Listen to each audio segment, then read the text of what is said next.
जोहार नमस्कार। झारखंड के पूर्व मुख्यमंत्री हेमंत सोरेन की पत्नी यानी कि कल्पना मुर्मू सोरेन आज पहुंची थी जहां से उन्होंने चुनाव जीता है। जी हां, वो पहुंची थी गांडेय विधानसभा क्षेत्र में। वो झारखंड मुक्ति मोर्चा के जिला कार्यालय में पहुंची जहां उनका भव्य स्वागत किया गया। इस अवसर पर वहां मौजूद रहे वहीं गिरिडीह जिला से विधायक सुदिव्य कुमार सोनू और झामुमो के गिरिडीह के जिलाध्यक्ष संजय कुमार और अन्य कार्यकर्ता।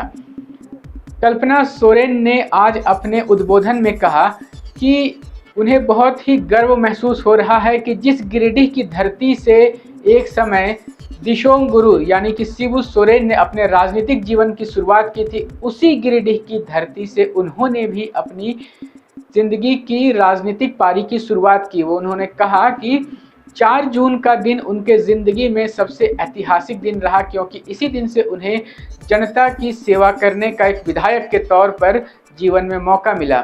आइए सुनते हैं सीधे कल्पना सोरेन को कि उन्होंने अपने संबोधन में उपस्थित कार्यकर्ताओं और उपस्थित जन समुदाय को क्या कुछ कहा। तो झंडा मैदान यहाँ पे इन्होंने ये देखा कि ये ही भूमि है जहाँ पे आपने अपना पहला भाषण दिया था। मुझे पहला भाषण तो याद नहीं आ रहा था, लेकिन अपना रोना जरूर याद आ रहा था। लेकिन उस रोने के क्षण में भी आप लोग जिस मजबूती के साथ में हमेशा हेमंत दादा के लिए खड़े हुए हैं, गुरु जी के लिए खड़े हुए हैं, बहुत ही काबिले तारीफ है। और मैं गर्व करती हूँ कि ये हमारा झारखंड मुक्ति मोर्चा परिवार है और हम लोग इसी तरीके से आगे बढ़ने का काम करेंगे। और हमारा जो चुनाव अब एक और आने वाला है, हमारा विधानसभा चुनाव, उसके लिए आप लोग भी कमर कस लीजिए, क्योंकि लड़ाई अभी बाकी है। अभी जो एक पड़ावी चुनाव हुआ था, उस साल का जो सबसे बड़ा चुनाव है हमारा विधानसभा चुनाव। हमारे बाबा बुजुर्ग भैया जितने कर्मठ तरीके से लगे हुए, मैं चाहूंगी कि हमारी माताएं बहनें, हमारी महिला नेत्री जितनी है, वो ज्यादा महिलाओं को जोड़े और जितनी मजबूती से हम लोग आगे बढ़ेंगे। क्योंकि आपको भी मैं बताना चाहूंगी कि हिंदुस्तान में हमारी आधी आबादी महिला आबादी है, और जब आप लोग घर संभाल सकते हैं तो आप क्षेत्र भी संभाल सकते हैं, आप पद भी संभाल सकते हैं और हर एक लोगों को जोड़ने का काम कर सकते हैं। तो बस आप लोगों से मैं इतना कहना चाहूंगी, आखिर में अब हम लोगों के पास वक्त नहीं है, बहुत कम वक्त है। और जिस तरीके का आप लोगों ने इस तपती गर्मी में भी अपने मेहनत के द्वारा पसीना बहा करके सब लोगों ने इस मुकाम में, आज हम लोग झारखंड में हमारे गठबंधन 5 सीटें लोकसभा की जीत करके आए हैं। इसके लिए आप लोग अपने लिए कृपया करके जोर से ताली बजाइए और इसलिए जोर से ताली बजाइए कि ताली अब हम लोगों को एहसास दिलाना है कि यहाँ पे लड़ाई हमारी अभी खत्म नहीं हुई है। हम लोगों को विधानसभा चुनाव के लिए भी अपने आप को मजबूत करते हुए और हमारे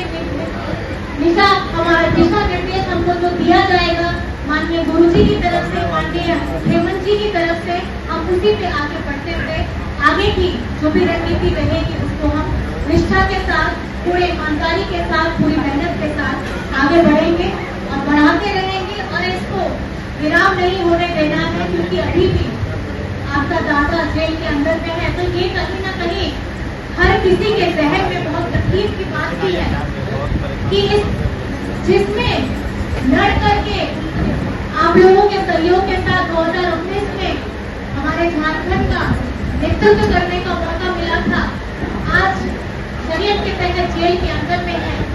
तो ये हमेशा याद रखिएगा कि ये लड़ाई अभी तक खत्म नहीं हुई है और इसको अगर बढ़ाना है तो वो आप लोगों के मजबूत कदमों को और आप लोगों के अंदर में जो जज्बा है उसको मजबूती के साथ आगे बढ़ते हुए हमको हमारे संकल्प को पूरा करना है। तो आप सभी को बहुत बहुत धन्यवाद, बहुत बहुत आभार है यहाँ पर मैं आए हैं, मेरी बातों को सुनने के लिए, मेरा हौसला बढ़ाने के लिए।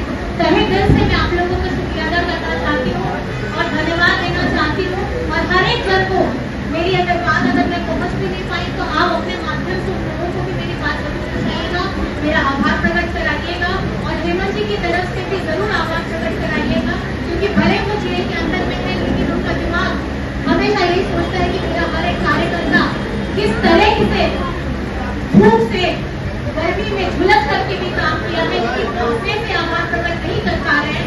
तो अभी मेरे माध्यम से उन्होंने आभार प्रकट करने को कहा है। तो मैं आप आप सभी को गुरुजी की तरफ से भी आभार प्रकट करना चाहती हूँ और सभी को बहुत बहुत धन्यवाद है, बहुत बहुत शुक्रिया है।